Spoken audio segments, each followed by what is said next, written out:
What's up, YouTube? It's your boy chilling with Q10, and we're back at it again. I'm with my boy D from Crypto Gangs. How you doing over there, D? What's up, everybody? First of all, I want to thank you, Q10, for inviting me to your channel so we can discuss this issue that at least I see a lot of people discussing, and sometimes I think the information might not be as accurate. All right, and of course, we're talking about cryptocurrency, and could it possibly be the mark of the beast? Whoa. Yeah, I mean, well, isn't that a good topic to talk about? I mean, when you're just talking about end time prophecies, that is just one of the biggest topics that everybody's interested in. You know, Armageddon. Yeah. You know, this big battle and everything, and Messiah coming back. But everybody talks about, well, what about the false prophet? You know, what about the Antichrist or the anti-Mashiach? You know, what's he going to do? What's the beast going to do? You know, he's coming with this mysterious mark. If you don't take the mark, or if you don't take his name or the number of his name and the 666, and everybody goes crazy over stuff like this. So I guess what you're trying to say is you want to set the record straight. Yeah, definitely. At least, give my opinion. Obviously, I'm not an expert in cryptocurrency. I'm definitely not an expert or a scholar in the scriptures, but from my perspective and what I see in the scriptures, I don't see the connection as far as cryptocurrency or Bitcoin in particularly being the mark of the beast. Right. So you don't particularly see that cryptocurrency is going to be the mark of the beast as far as how it's being utilized, like saying that maybe one day they may phase out paper currency and stuff like that and introduce this digital type of currency to where that, if you don't use it, well, you can't buy, can't sell. Yeah, and I guess if you want me to go ahead and jump into some of this information is basically here's the thing, and first of all, there's a blockchain technology, and then there's a coin or a token that represents the blockchain. Now, with that being said, there are many different blockchains. So I would like to, at least for me, I would like to probably stick to Bitcoin, because Bitcoin is the most popular blockchain as well as the most utilized blockchain in cryptocurrency. Right. Now there's so many other blockchains that it's impossible to know them all. So there may be a blockchain out there that could be a danger to society, in my opinion. I just don't see it in Bitcoin in particularly. Litecoin as well, but I'm going to stick to just Bitcoin. Right, because Bitcoin being the biggest blockchain, that's pretty much everything started from. All these other coins, are just kind of following suit. Yes. After that. So it would seem to merit that everybody would be looking at towards Bitcoin, since it's one of the top or the top cryptocurrencies. Yes, correct. Okay, so pertaining to just scriptures, so in Revelation, just gonna go over real quick. Now I know we probably should read the whole thing, but we'll go ahead and just right now we'll skip to so it's chapter 13 in Revelation, and then let's start at verse 14, and it says, "And deceiveth." Let's start in 13. And he doeth great wonders, talking about the beast, so that he maketh fire come down from heaven and on earth, and in the sight of men. And he deceiveth them that dwell on the earth by means of those miracles which he had power to do in the sight of the beast, saying to them that dwell on the earth, that they should make an image to the beast, which had the wound by a sword and did live. Of course, I'm quoting from the King James. Okay.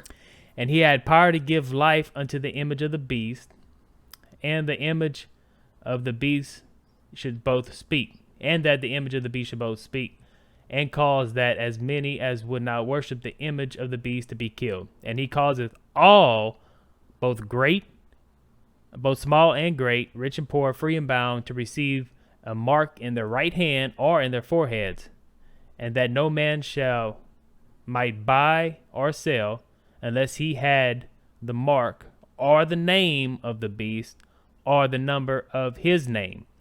And then John goes on to say, here is wisdom, Sophia in the Greek. Let him that hath understanding count the number of the beast, for it is the number of a man, or it is the number of man. And some translations say of man, but here number of a man, and his number is 603 score and 6, or 666. Yes. Okay, so 3 things, right? Mm-hmm. People talk about the mark of the beast, but they forget it's actually 3. It's the mark of the beast, the name of the beast, or the number of his name, which is 666. So, you hear stuff out there about the mark of the beast, and what's the first thing you see? Usually that comes to mind when people talk about the mark of the beast. What are they talking about? Usually a computer chip or something. Right. So that's the first thing that pops into everybody's brain. It's like, well, it's going to be a computer chip. They're going to implant it. Either you put it in your forehead or you're going to put it in your right hand under, in, not on, in. I know some translations say on the right hand, but it's actually in the Greek. And there's a difference. That makes a lot of difference between huge difference between on and in. That's why a lot of people think it might be a tattoo, because some translations say on, where you're gonna get a barcode tattooed on your, on your forehead, or your forehead, or on your right hand, but it's actually in. So yeah, the first thing everybody thinks about is, hey, it's gonna be a microchip, and everything, all your information is gonna be on that microchip, and all you gotta do is scan it at the counter, and then you'll be able to buy. Or if you're going to sell it to somebody, they have a little thing where they scan your hand, you scan their hand, and it all gets uploaded to the cloud, and the government can see all your transactions, what's going on, So, which, when you think about it, it could be a possibility. Yeah. I mean, who knows? This is so this is John, or Yohanan, a Hebrew, trying to relay all this stuff in a Hebrew mindset. And here we are over 2,000 years later, trying to figure out what John was relaying through these revelations. And might I add, not to cut you off. Oh, no, go ahead. But ever since he wrote it, people have been trying to translate and understand what he was talking about. So it's been a long time. People have been speculating on what they thought or assumed the mark of the beast is or was going to be. Right. Yeah. As soon as everybody got hold of John's writings, and let's make this clear that Revelation it's not John's revelation. It's the revelation of Yeshua, Messiah, or Jesus Christ. That's his revelation that he's given for John to tell everybody that his second coming is at hand, which we know God is not bound by time or space. So at hand could be, a long time, but to him it's not, because we in this mortal body, we are bound by time and space. But the Most High is infinite and everywhere. Yeah. So, but yeah, man, it's just, when cryptocurrency first came out, I didn't think of it as something that could be like used for being the mark of the beast. I seen it as maybe something that people could utilize as a currency, and it'd just be easier, quicker, and safer transactions. As far as like the smartphones getting better, when Bitcoin first came out, smartphones wasn't as highly advanced as they are today. I mean, now you got Google Pay, with the NFC, you could just touch it, to the control panel, and all your stuff, you can pay for it right there by touching your phone and stuff like that. So, when it first came out, I was like, oh, it's pretty cool. It could be used as different currency and stuff like that, as opposed to using the dollar. But as far as it being, the mark of the beast, that didn't even enter into my mind at that time. Yeah, and I would like to say when I first heard of Bitcoin, actually, I didn't even know what cryptocurrency was. I just heard of something called Bitcoin, and my first impression or all the information that I could gather on Bitcoin was it was like Mario coins, like you running around Mario Yeah. Brothers collecting little fake coins. But my point in saying all that is to say this is that whenever something first comes out, there's opportunities there. And I'm not just talking about financial opportunities. There's opportunities to set yourself up in a way that you could benefit in the long run. And by me remaining ignorant to what Bitcoin was or what blockchain technology is, I feel that I've missed out on certain opportunities. And why I'm saying that is to encourage your viewers to at least do their own research before just, making assumptions or assuming something may be something that it is totally not. Like I said, I thought it was Mario Brother coins type thing. I literally thought that. Like, Yeah. there's no joke. Like, I thought you could run around on video games and collect Bitcoins. But come to find out, it's much more complex than that. And just blockchain technology itself is something that is hard for somebody to explain. So that's why I'm saying for people to go out there and do their own research if they're interested in it. If not, hey, ignore it. But to the point of the scripture that you brought up, if you don't mind, I'd like to kind of throw a little bit of my my opinion on that. Oh yeah, go ahead, brother. It's a free fall. Go ahead. The thing about the whole thing that wraps it up for me to make me feel that, like I said, sticking to Bitcoin, that Bitcoin isn't the mark of the beast, or it could be used as a tool to implement the mark of the beast, is one simple thing, one simple word actually, and that's decentralization. And what does that mean? It means that nobody controls Bitcoin. There is no one person who can ever, as far as we're talking about Bitcoin, there's no one person who can control Bitcoin. There's no one person who can stop you from spending your Bitcoin, absent of them outlawing the internet. If you have access to the internet, you have access to your Bitcoins, and there's no one in the world that has enough power to stop you. And I can go on for hours just about that subject alone, but I would like to encourage your viewers to definitely do research on decentralized cryptocurrencies. Yeah. So what you're saying is, so in the end times, in order to get this mark done, because it says he calls this all, and and that's all to receive it. Of course, we know that those who believe in Yeshua Messiah are not going to take it and are killed. That's the price we pay, which is great. Are not going to take it. Of course, we're not going to fall down and worship the beast, and we're not going to take his mark. But when it encompasses all those who take it, that would seem like it has to be a one world government. Everybody has to be in one accord. Because the beast, he's gonna make them take it.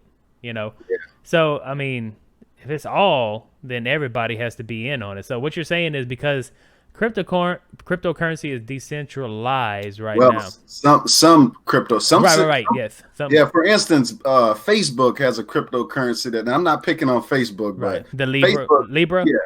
Yeah, they have a coin that they're talking about coming out with, a blockchain that they're talking about coming out with called the Libra coin.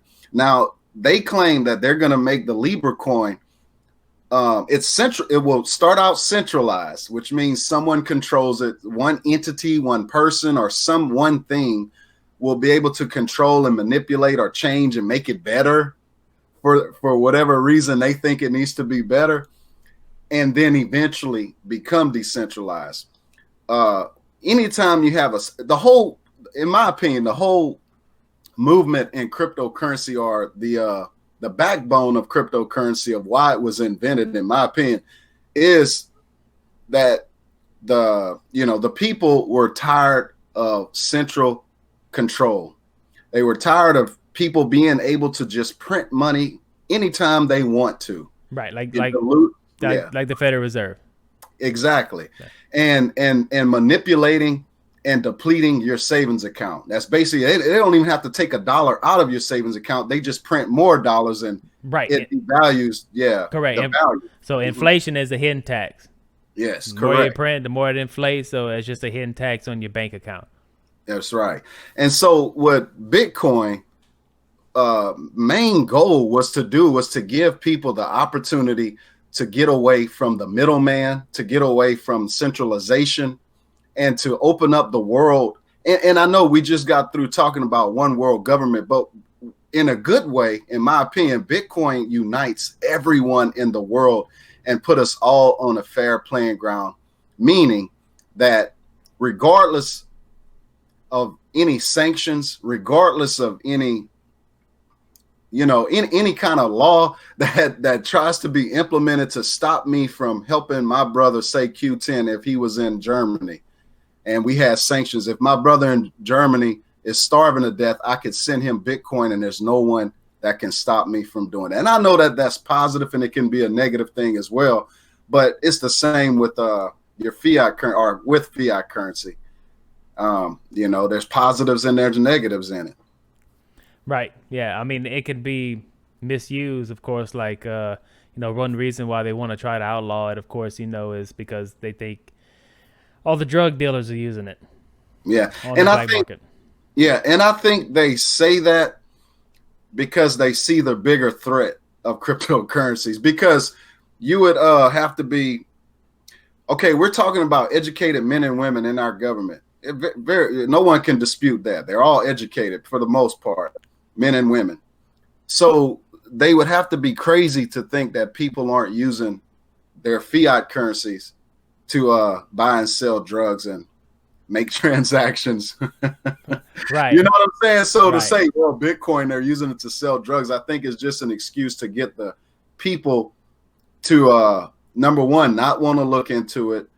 And once you look into it, you'll see what I'm talking about, the power that cryptocurrency has to give the power back to the people. And they can keep their fiat currency system going longer and longer just by keeping the people ignorant. Right. Yeah. So, I mean, when they make drug busts and there's cocaine all over the table, they're going to find cryptocurrency all over the table too. It's like, no, there's fiat dollars with snow on top of it. That's right. The United States dollar.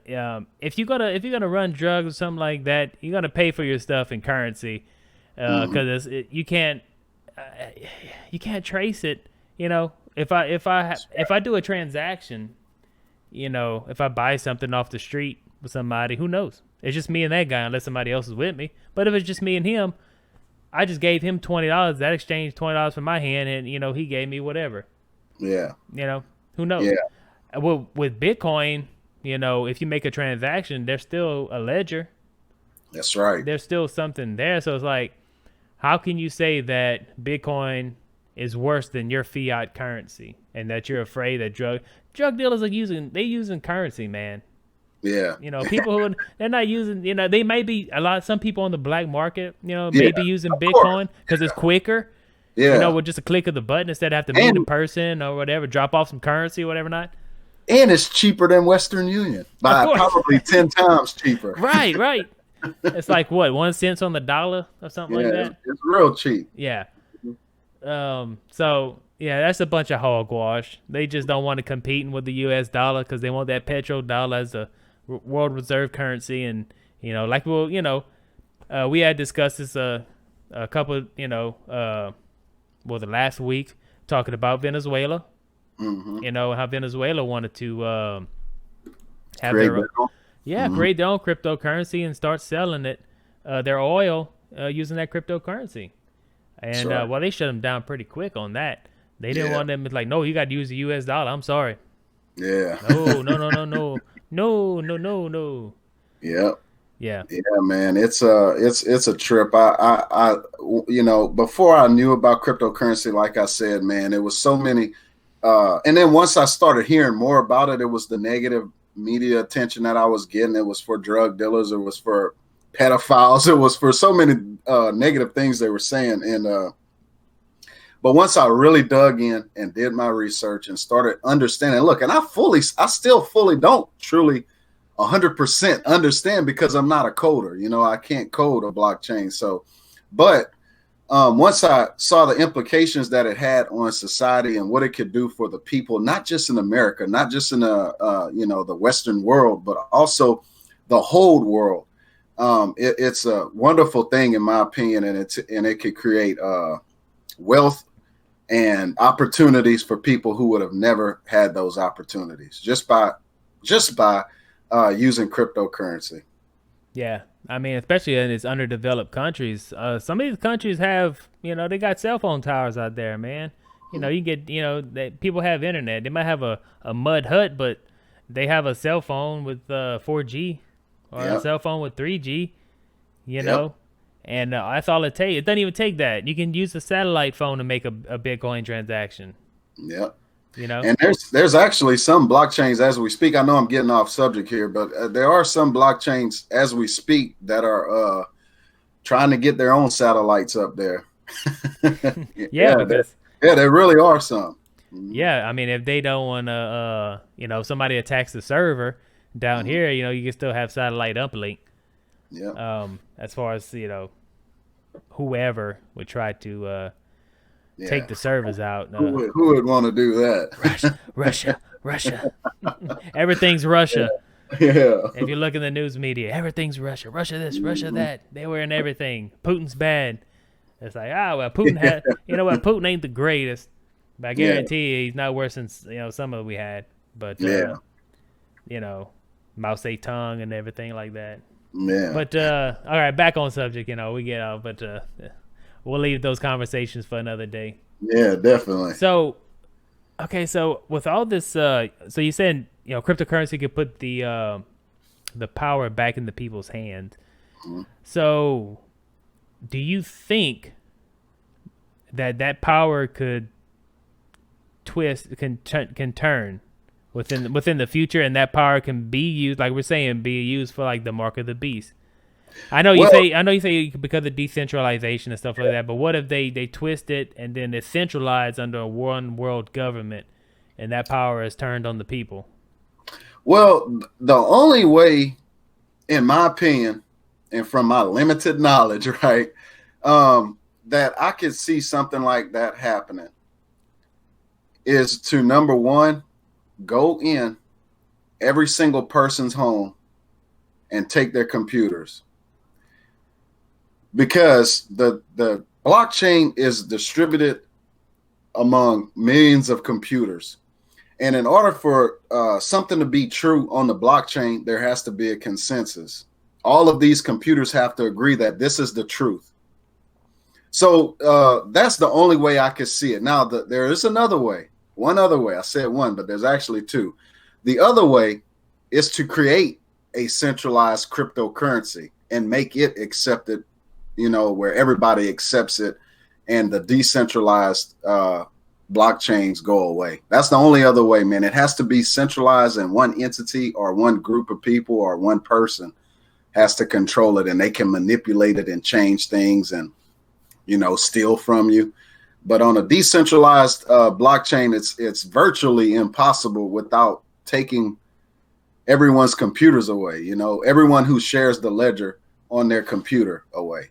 That's the only way they could do it, because those computers would disagree with what they're trying to say, and it would not get on the blockchain.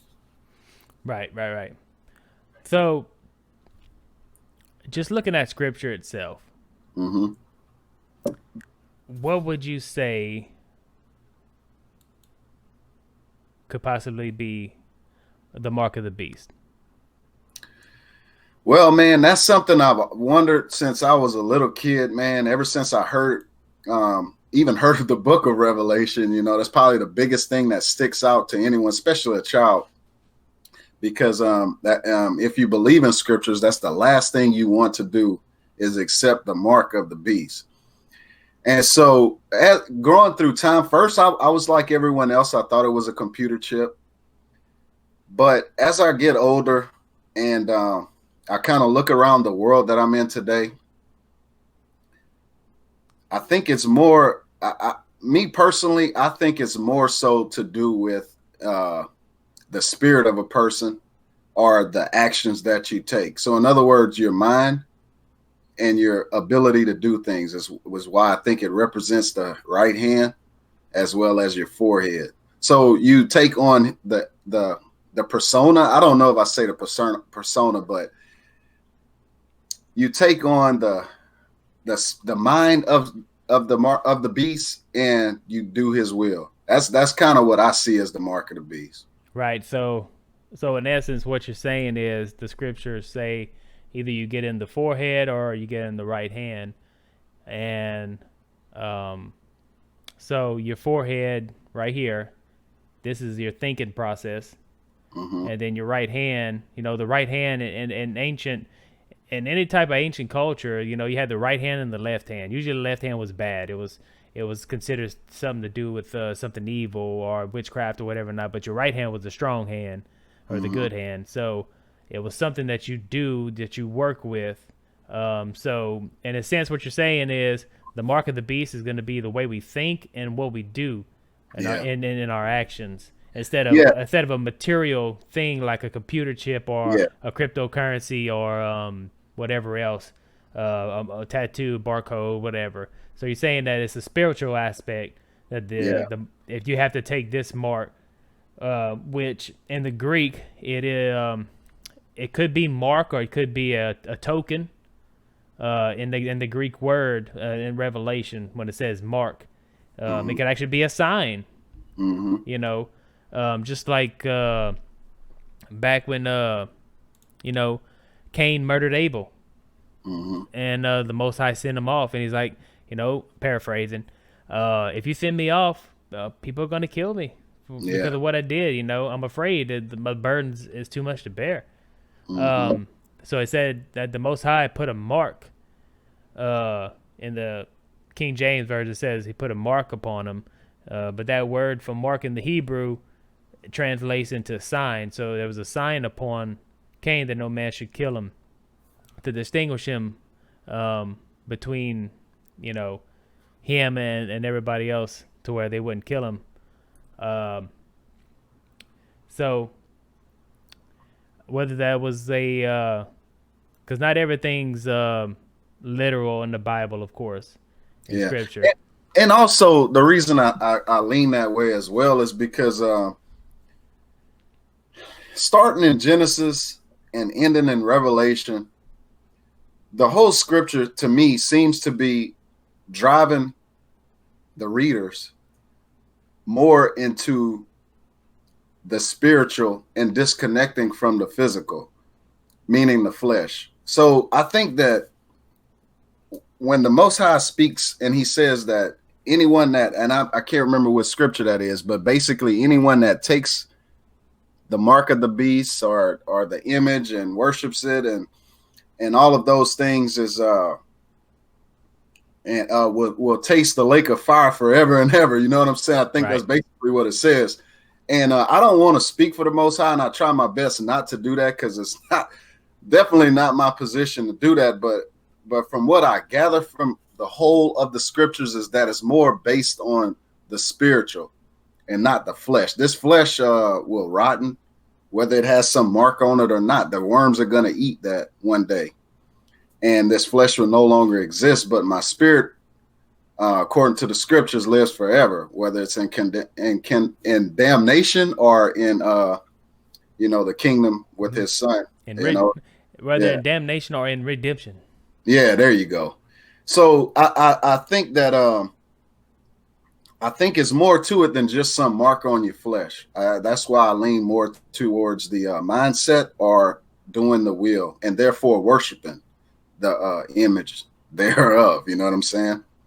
It's just like what we do for our Father, and to receive his mark is not just to claim something or not just to put some mark on you and now you're marked by God. No, it's to actually live out his will and do the things that he taught us were righteous. It's more to it than just saying. It's more to it than me just getting some mark saying I'm chosen by God, or it's more to that. And that's why I lean more towards the spiritual aspect of not just saying something or not just having some mark, but actually doing the will and the work and having the same mindset of that beast. Right. Yeah. So those who take the mark, because in the previous chapters, of course, talking about the beast, it goes to say he does a lot of miracles, Mm-hmm. or the false prophet does the miracles, Mm-hmm. and then everybody should worship the beast because of these miracles, and he's going to be, from what John was saying, this is going to be some spectacular stuff, fire from heaven and whatever, not, some stuff that when he's doing this, like, oh, okay, Yeah, wow. it'll be hard to deny the power that he's showing us. So it'll be hard even for a believer to you can't deny he just made fire. You know what I mean? Right. So it'll be very convincing. So even the very elect might be deceived. Yeah. Which is, these are the elect, the ones that maybe know the scripture back and forth or whatever, not, but that he does these things that even they may be deceived.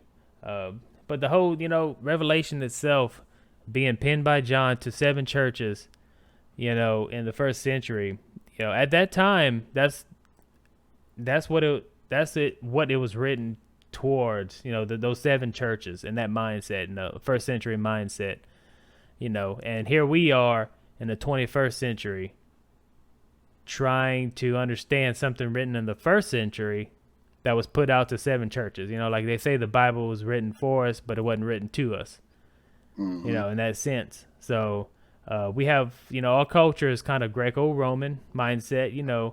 Much of what we do has been pulled from the Greek-Roman mindset. Our days, our calendar, our holidays, or stuff like that in this country have been pulled from that. So it's kind of hard to understand what John is trying to relay without first having some type of mindset like he had, a Hebrew mindset. Now that doesn't mean that you can't figure it out, without, because the Most High can help you with that, Mm-hmm. and with discernment. But of course, he wants you to do your work too, That's right. because the Most High conceals a matter, but it's what I forgot how the scripture goes, but the Most High conceals a matter, and it's the glory of men to seek it out or whatever, something like that. So we have to do our due diligence in getting in the Word, and not just Bible study, not just cracking the Bible open, and just scanning through it and reading it and say, oh, I'm done. It's actually, doing, going through the Hebrew, going through the Greek, reading books on first century culture, especially, Hebrews, and just how the Hebrews lived in that time frame, and other cultures around them, and how they did things, and how they perceived things, and how they, everything's correlated to one another. When John uses beast, we know it might not be a figurative, beast rising out of the ocean with 10 heads and 10 crowns upon his head. Usually in that situation, it's a beast rising out of the waters. Well, in most cases in the Old Testament, the waters was seen as many nations or people of nations, and a beast was seen as a kingdom or a power, coming to a rising power. So it could be the same thing with the mark of the beast. It could be not literal, but it could just be a spiritual thing. Yep. But also they have other people out there that have different aspects, different mindsets on what the mark could be.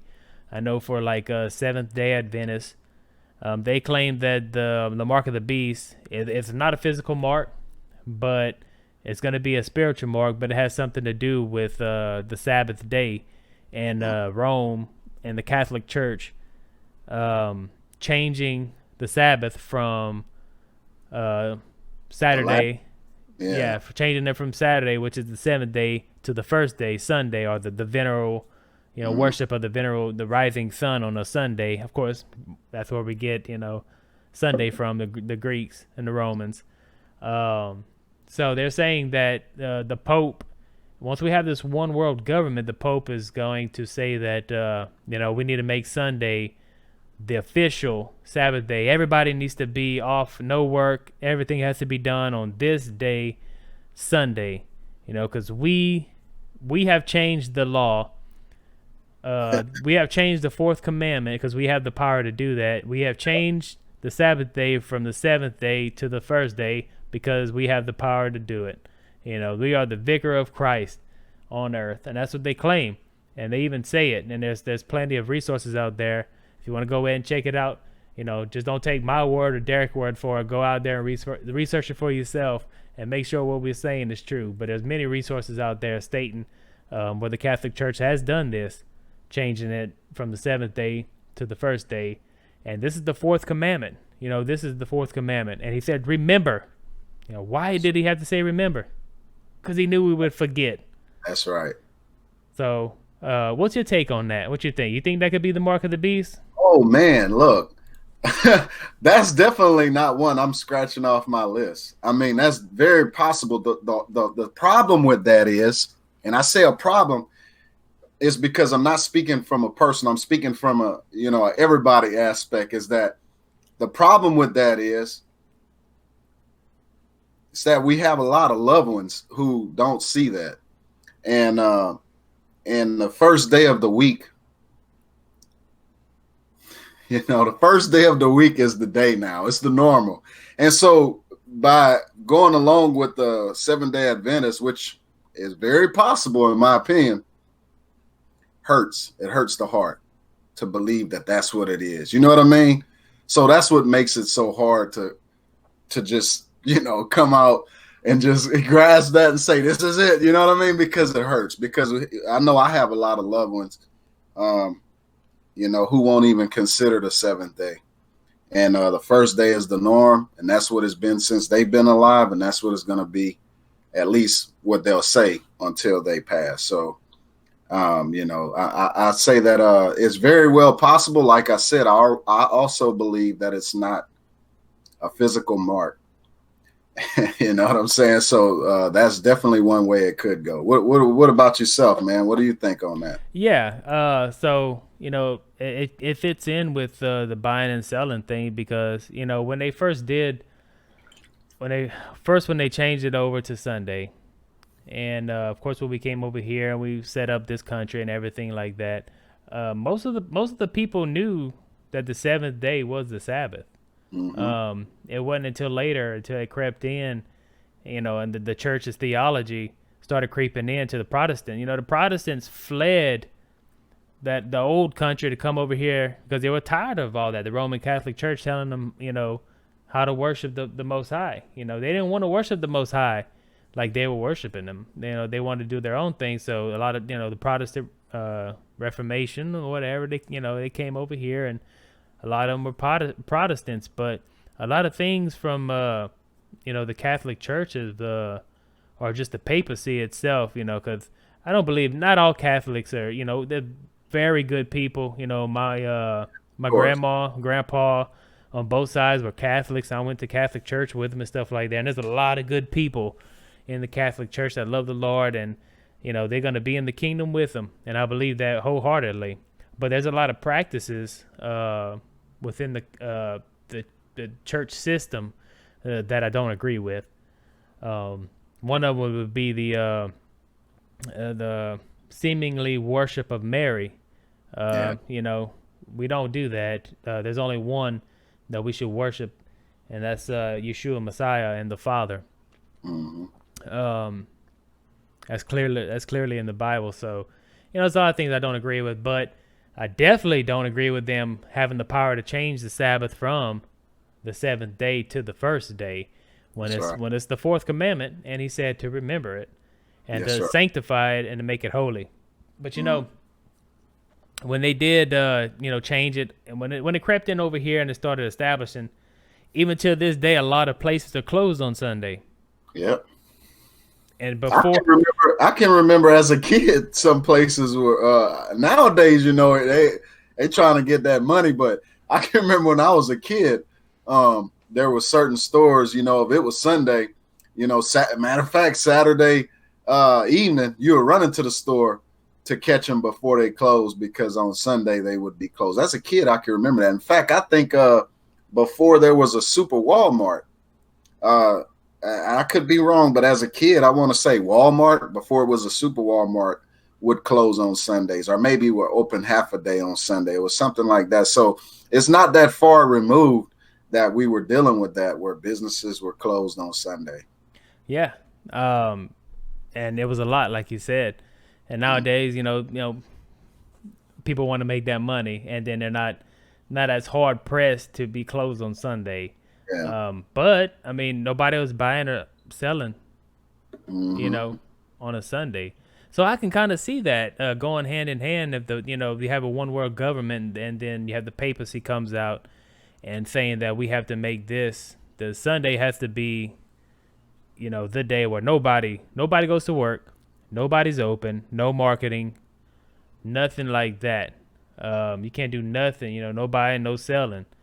Yeah. And you have to, it's the Sabbath, when actually it's not, and they just changed it. Yeah. And then the Most High is looking down and says, I told you to remember. Yeah. Why did you forget? And it's one of the 10 Commandments, and it's a big one. It's they're all big. Let's put it that way. And not one of them should be broken. Yeah. But it's the one, where he's specifically telling us to remember him. Yeah. Remember this day. Sanctify it, make it holy, set it apart. But if we do our own thing and then change it, which we're not supposed to add or take away to the commandments of the Most High. And that's exactly what they did. So I can see that happening, as as something that is very high on the list of something that could be considered the mark of the beast if they were to do that. The only thing that kind of sets me away from it a little bit is it says in Revelation that the beast causes all. Mm-hmm. All. So, I mean, you're still going to have people that's like, their religion, you have to have a one world religion to begin with. So if you have a one world religion at about this time, then it has to be like something to do with Catholicism or some type of Christianity, to where people all believe in a Sabbath day. Because, if they try to make the first day, the mark of the beast to be the Sabbath day or whatever, not on the first day, for people, they're gonna be like, I don't even know about this Sabbath. What are you talking about? What's a Sabbath? Yeah. So, but the Bible says, John writes, he calls us all. So it has to be something that everybody's in agreement with. And that's kind of hard to think about right now, because first of all, like we're talking about, you have to set up this one world government, one world currency, one world religion. Yeah. It has to be like in the time when Nimrod was ruler, and they were building the Tower of Babel, and everybody, they put their heads together, and the Most High saw him. He's like, whatever they think to do, they ain't, paraphrasing, whatever's in their minds to do, they're gonna do it, and they're not gonna stop, because everybody was of one tongue and on one accord. It was a one world government, one world religion, and everybody, it was that's the first one world government. So I can only see it as that recycling, coming back to fruition, because the Most High sees time as not linear like we see time. We see time as a linear timeline. You got a point here and a point here, a beginning, a present, and a future type sense. But the Most High, in Hebrew thinking, is circular. Time is circular. So stuff comes full circle. As it was in the beginning, so shall it be at the end. Yep. That type of deal. So it could be like another Nimrod incident coming at the end. This one world government, and who knows? It could possibly be Nimrod come back from the dead. It's possible nowadays with DNA extraction and clones, and I mean, they prove they can do it. At least they tell us with sheep. Now, I think someone was telling me that they actually cloned a person. I don't know if that's true or not, but I'm sure if they can clone a sheep, and they showed us they could do that.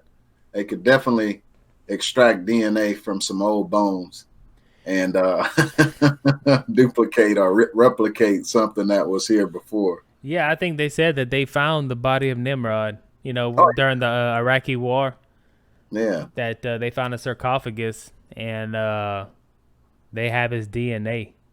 yeah, yeah. We're soon. To, I say soon. I mean, it could be.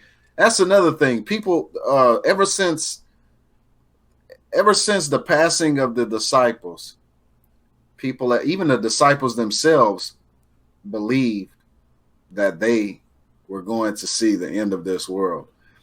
And the thing about that is that everybody thinks that. Every generation thinks that.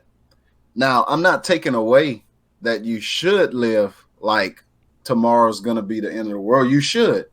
But what I'm saying is that every generation has believed that, you know, and then you keep getting older, you're going to start believing it. If you don't believe it now, you know, you're going to feel like you're in the end times. But so, you know, it's not to take light from it. I'm not trying to make it a light subject and say, well, you know, everybody thought that, you know, I'm not saying it like that. But what I am saying is that I'm saying that you should also still continue to live as if the end was coming, you know. Right, like as if it was, because you know have what I'm to. trying to say. I understand. So the mark of the beast, we may not.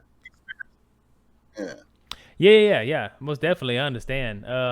So it's kind of like the parable of the 10 virgins. You know, Mm-hmm. 5 were wise and 5 wasn't. Mm-hmm. Some had extra oil, some didn't. And while they were going out, the 5 who wasn't wise, their oil ran out, and they had to turn back. They were like, well, they were asking the ones who brought extra oil, you know, give us some. They were like, oh no, you should have brought some. And so they had to turn around. Yeah. And while they were turning around, the other 5 went off, and you know, the bridegroom came, and that was it. By the time they came back, it was too late. Doors were closed. Yeah. So that's why you have to be prepared at any time. Have extra oil in your backpack. You know, if you have a bug out bag, put extra oil in it. Yeah. Don't be caught in the end times without extra oil.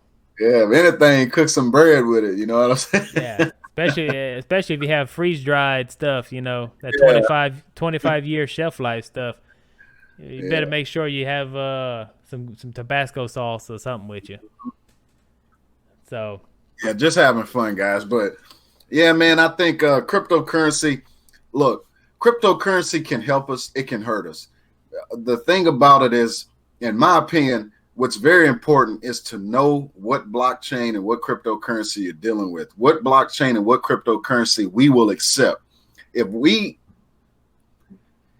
can keep going with the decentralized program, I think it has nothing but benefits for the whole world. And I'm not just talking nation to nation. I'm saying the whole world can benefit.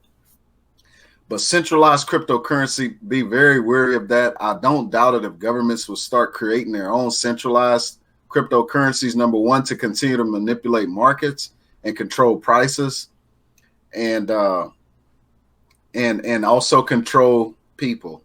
That's what governments are designed to do, is to control people and to lead us in the direction that they think we should go. It's not the opposite. We don't control governments and we don't lead them. They lead us. So getting away from the middleman, getting away from, institutions controlling us and printing as much as they want. And not only that, man, I mean, there's so many other opportunities that cryptocurrencies bring as far as, not needing. You can eliminate a lot of times when you need a lawyer. You can eliminate a lot of times when you need a banker. You can eliminate the process that you have to go through, the humiliation that they put many people through around the world when you go to the bank just to ask for a simple loan on your money. Yeah. With cryptocurrency, it eliminates that process and it makes it quicker. You may need that money ASAP, and that can happen ASAP. Dealing with blockchain. Now, what I'm talking about, yes, we're probably 3 to 5 years away from that because it's not a worldwide accepted thing yet. Right. But it's still new. Yeah. Once it's accepted, there's no limit to what decentralized cryptocurrencies can do. Now, on the flip side of that coin, there's no limit to what your government can do to you with a centralized cryptocurrency. There's no limit. So that's my point on that. Right. So on the flip side, it could be bad. The government gets a hold of it. Yes. It could be worse than when they created the Federal Reserve. Oh, way worse. They can actually literally stop you from eating.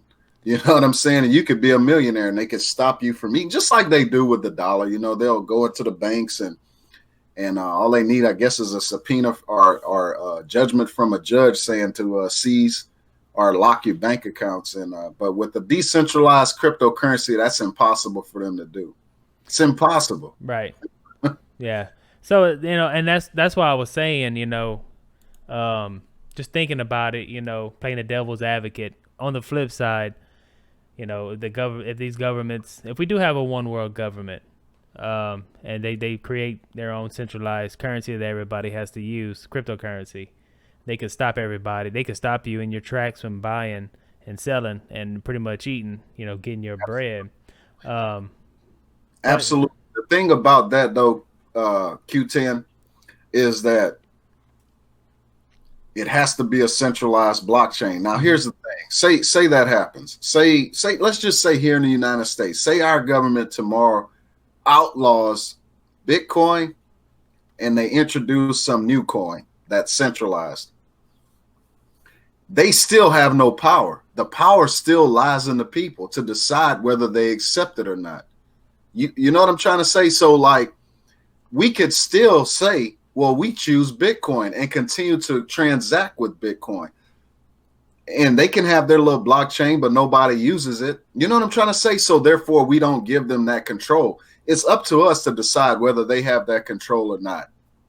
Bitcoin, regardless of it's outlawed or not, they cannot stop it. All I need to transact is someone else who accepts Bitcoin. There's no way they can stop that transaction.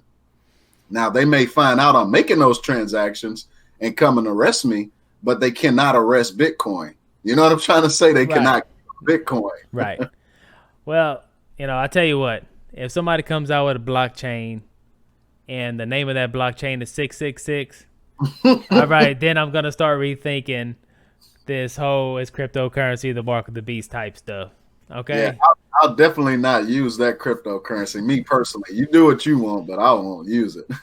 Yeah, I don't know about using it, man, but yeah. I'd be like, dude, you should have thought of something else. No.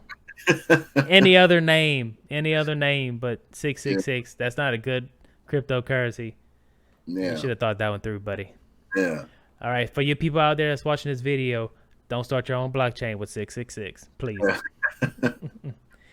Definitely. And of course, just want to throw in there a disclaimer. So everything we're talking about here pertaining to cryptocurrency, like Derek said, you have to do your own research.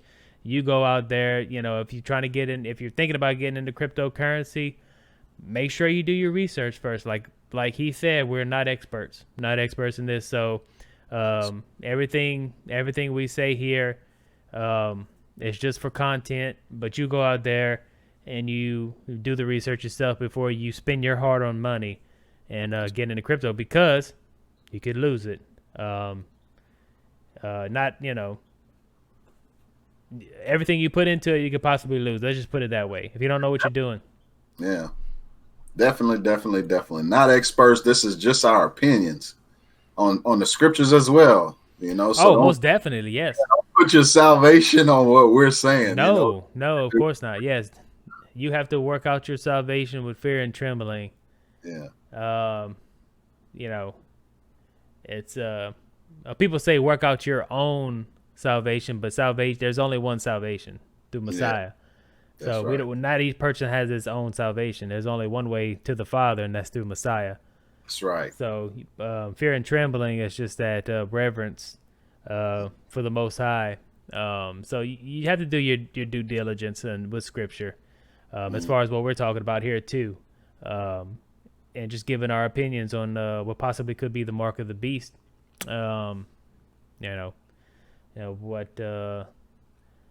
What possibly couldn't be. You know. Yeah. So cryptocurrency, I I don't see it being the mark of the beast. I'm with you on that. Just from what you said, it would have to be a total centralized currency. Everybody would have to be on board with it. We'd have to. I mean, technology would have to be a little bit further, advanced for everybody to be able to get on the centralized blockchain. That if it was a one world government, that they could implement. So, but Yeah. as far as it being the spiritual aspect, on what you think and your mindset on how you think and what you do in your life, the works of your hands, most definitely, I see it being something like that rather than something physical. Yep.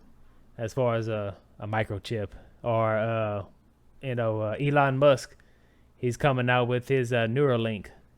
He's got that thing where he implants it in your brain. It's got a USB Type C cable that hangs out, and I'm like, that's too afraid of that's that. that's some gangster prototype stuff, man. You walking around with a USB C, port hanging out your head so you can just upload. Well, can I at least hide it in my hair? If you have enough, if you I'm have, going. I, I'm a hide. Or keep. if you have enough hair, I guess you could hide it. I guess it'd be the new trend. Yeah. So that's pretty scary. Linking your brain up to pretty much what they're trying to get to is to download your consciousness and to transfer it. Yep. Being able to transfer it into an automated body, some type of transhumanism. The seat of your soul is your conscious is pretty much your soul. It's your thoughts. It's everything about you. But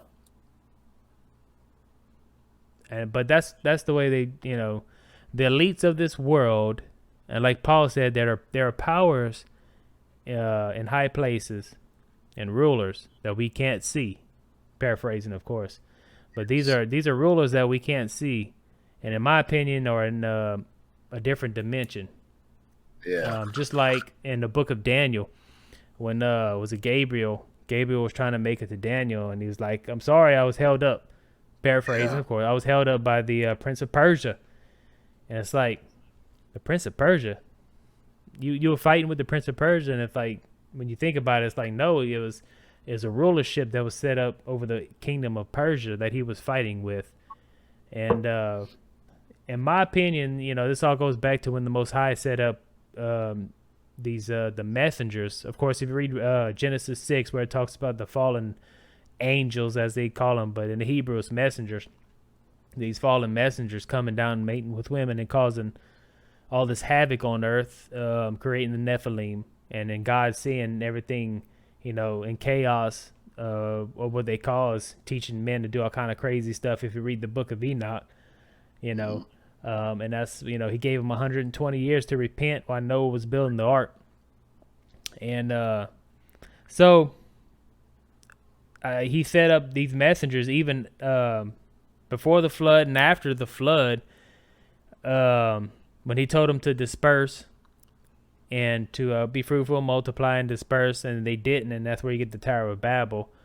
Well, he set up certain messengers to be rulers over kingdoms. Well, they, this is all my opinion, of course, from scripture and studying and stuff like that, that these messengers were supposed to rule justly over these kingdoms, and but they didn't. And this is where you get all the different gods and mythologies and stuff like that, and these different cultures and all these different gods that they're worshiping. So these rebellious messengers started to corrupt the people into actually making them worship them as gods. Because in the Bible it says Elohim, it could be Elohim for meaning God the Father, or Elohim meaning a messenger. And I think this is the powers and principalities and rulers of the air that Paul is talking about. These messengers that have rebelled and that are over these nations that are going to play an important role. Yep. Excuse me. play an important role in the end time. When it all comes down to it, because if you read, it said that even the Peter talks about the being chained, the messengers being in chains, the ones that rebelled at the beginning, Yeah. being in chains under the earth and they're in wait until the day right. that the Most High comes back. So when he comes back, they're going to be released, and they're not good messengers. No, they're not. These messengers are not the good ones. No. These are the ones that are mad because they've been in chains for a long time. They're gonna be ready to cut loose. Exactly. So I think in the end times too, that when it says we're going to judge angels, of course, we're going to judge messengers. That's who we're going to be judging, these rebellious messengers. Of course, the one who rebelled, of course, the biggest one, Hasatan, the adversary, or as he is known, Satan. The biggest one, Lucifer. Let's go with that. He rebelled and pulled a bunch of people away, and he's the one that's behind the scenes. Possibly the dragon. Everybody, when you read Revelation, the dragon, that old serpent. That is Lucifer, Hasatan himself. He's behind the scenes orchestrating all this stuff, getting it ready, because he still thinks he has a chance. That's right. Isn't that crazy? Yeah, that is crazy. Isn't that crazy that Lucifer thinks he still has a chance to win? How? I think he believes with the power. I say the power, but with the deception of men, using men to win. I think for whatever reason he believes he has that ability. He's using science, in my opinion. He's using science and technology to equip man for some big battle. Seems like we're getting ready for. We just don't realize it. You know what I mean? So I believe that that's a possibility. And in fact, I believe after the millennial reign, it speaks onto that they will think to kill the Messiah or kill the Mashiach, And so that's where I think that all of this I don't know, man, but I think that all of this technology put together through time, stuff that we haven't even imagined yet, that will be in the future, will be used in a way that they think that they would be able to stop the Messiah and rid him off this earth. I don't know. We shall see. Let me ask you this. So you think they're going to stage like some type of false flag with aliens? Or were they considered to be aliens? If you ask me, that's already in the making. That's getting ready to happen. But I'm one of those though. My mind doesn't think like normal people. I kind of drift. My thoughts drift, and so I'll go into those territories. It don't scare me to think about those kind of things. And from what I see, I definitely believe that that's something to come. I think that and I know this is way off subject, but I know that soon, I think within the next probably 10 years, man, there's gonna be aliens that we're gonna actually see. They're gonna show us something, and whether they're aliens or not, I don't know, but I think that's definitely part of the plan. Yeah, I can believe it, because the Vatican said that they want to baptize them. When they come down, they want to make sure they get them baptized, man. Well, I mean, and look, definitely do your research on this, because I'm, this could be incorrect information, but I do believe I remember reading something or hearing something that the Vatican has they have a what you call that whenever you study the stars, this big observatory. Yeah. They call it Lucifer. Yeah. Am I right? Yeah, that's the acronym for it. It's some big long thing they had to make fit. Yeah, to say Lucifer. Yeah. Okay, so that's the acronym.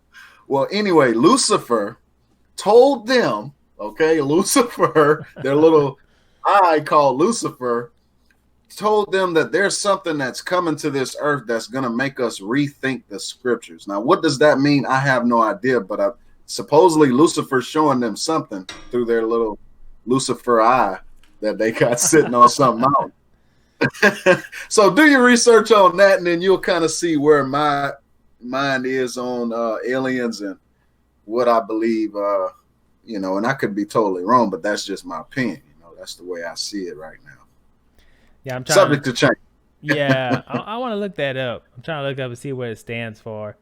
Because I heard that a while back. I was like, what? They made it fit. Yeah, and that's why I said I could be wrong on that information. So definitely don't take my word on it. But I do believe I saw something where they have a telescope or observation center called Lucifer, basically. Yeah. I mean, no, it's there for sure. Yeah. They call it Lucifer. Large binocular telescope, near infrared spectroscopic utility. Oh my. Wow, that's not TMZ you're reading that from, right? No. That's I'm just messing with you, man. I'm trying to see. I can't find it. Oh, what is it for? What is the name? Oh well. It's just crazy, man, that they had to make it fit. Yeah, that's it. I was right. Large binocular telescope, near infrared spectroscopic utility with camera and integral field unit for extra galactic research. And then they pulled LUCIFER out of that. And that's the acronym they gave it. Oh, by chance, it was all by chance that happened. Wow. So, anyway. Wow. Yeah. I guess they're looking for Lucifer with it then. They saw something in Lucifer's eye. They may find him. No. Yeah, it's crazy, man.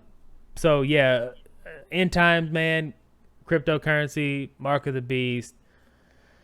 Yeah, like I said, I'm with you on it, man. I don't think it's gonna be a physical thing. As far as it being like a currency or something like that that's going to be used for the mark, or what we consider the mark. It's going to be some type of spiritual thing, in my opinion. The way you think and what you do, the way you work, your actions that are going to define you.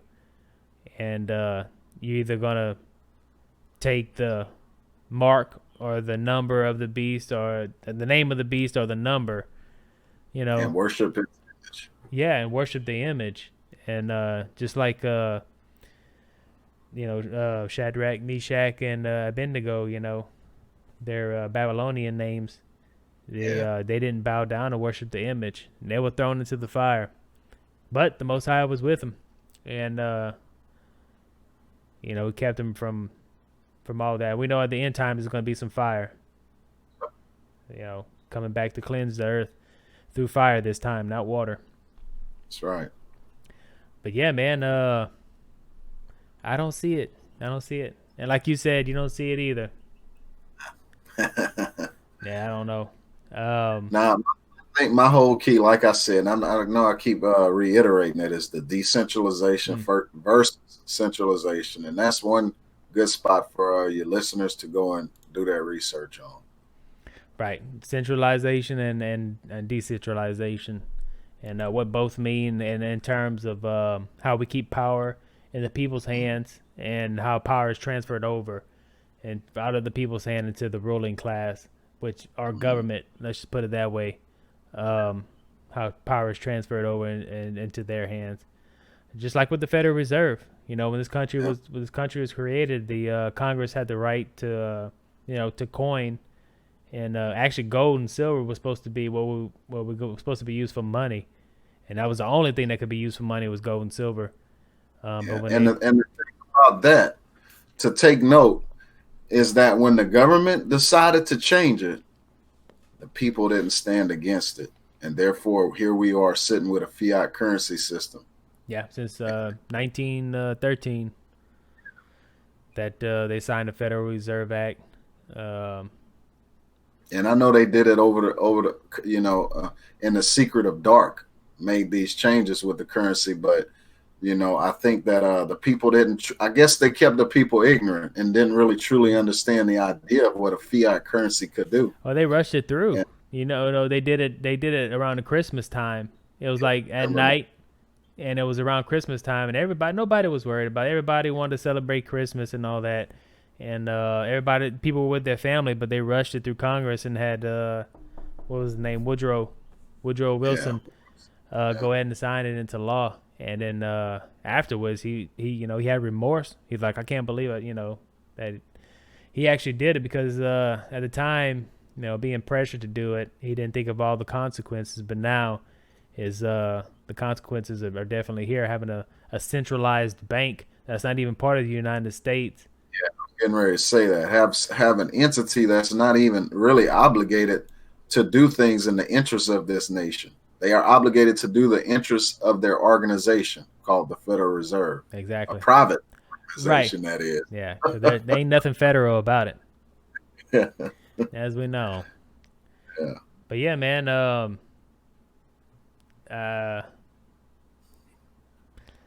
I just it's gonna be some crazy times. I know that coming towards the end, before Messiah returns, and there's a lot of certain things that we have to look out for. You know, the season. Uh, Yeshua, Jesus said that no man we might know we might not know the time or the day, but we definitely know the season. Yeah. What season we're going to be in when right before he returns. Um, so he doesn't sneak up on us like a thief in the night. Being ready. Um, so, well, you got anything else, D? I mean, anything else on crypto Well, or? I do want to say that if you're here and I invited you from the Your Crypto Daily community or the Crypto Gains community, definitely subscribe to Chilling with Q10. Very informative videos where he gives his opinion on the hot topics of the day, as well as great reviews. So go ahead and subscribe to his channel as well as like his video. And thank you for coming over and accepting my invite. All right, man. Yeah, I appreciate that little plug in there. And for all my listeners too, man, everybody checking me out, go ahead and check out D on Crypto Gangs on YouTube. Is that right? Crypto Gangs, right? With a So Z. gangs, yeah. Crypto Gangs with a Z at the end. Go ahead and check him out, man. He's got some good information, like I said, on crypto. Just if you're getting into it, you've been in for it, for a while now. You're just kind of looking to maximize profits here and there. Or you just need, something to look at while you're driving down the road, or listen to while you're driving down the road. Check him out for sure, man. He's got some good information. Go over to his page, like it, hit that subscribe button, hit that little bell icon so you know when he's uploading that new video. So, well, man, it's been a blast, dude. Yeah. Got some good stuff out the way. I think we kind of touched here and there. We didn't go too deep into scripture, as far as what the mark of the beast is, but just enough so we can cut the surface and relay it to cryptocurrency and then the social climate right now that we're living in, and also the social climate in the first century when John was relaying this stuff and writing it down. So, Yeah. but I think we did it justice, hopefully. Yeah, I hope And so too. I do want to also add that if you're watching this video and you have a different opinion or you agree with our opinion, whatever it may be, definitely please down there in that comment section, do leave your opinions, your thoughts, or questions down there, because I'm going to be looking forward to reading your thoughts as well. Maybe you can give me some insight that maybe I don't know. So I would definitely appreciate you communicating with us down there in the comment section. exactly. Yeah. And same here. Leave a comment. Like you said, if you have something to add to it from listening to us, and from something to add into what we've said here today, don't be afraid. Hit that comment, man, and let us know what you think. Whether good or bad. Hey, like the bad comments too. Yep. all of them. You might open my eyes up to something that I didn't realize or think about or knew. So definitely leave them down there and hit the thumbs up while you're doing it. Yeah. Well, all right, man. It was good talking with you, and we need to do this. We need to do this again on a different subject. Yeah, definitely. I do appreciate you inviting me over to your community. And I look forward to you inviting me again. Maybe you could come on over to Crypto Gangs one day and give us some insight on something. Oh, most definitely. In the world. So definitely appreciate it. Thank you guys for inviting me. I do appreciate it. And chilling with Q10 is my spot I like to listen to and get my news here and there, and maybe a few little reviews. So I definitely appreciate you inviting me into your community. Well, all right. It's all good. All right, YouTube. You know what time it is. Like we said, if you like the video, click the like button, hit that subscribe button, hit that bell for the reminders. And as always, leave a comment. All right, YouTube. Chilling with Q10, my boy D from Crypto Gangs. And peace. We out. Peace. If you like what you just saw, consider hitting that subscribe button for more great content.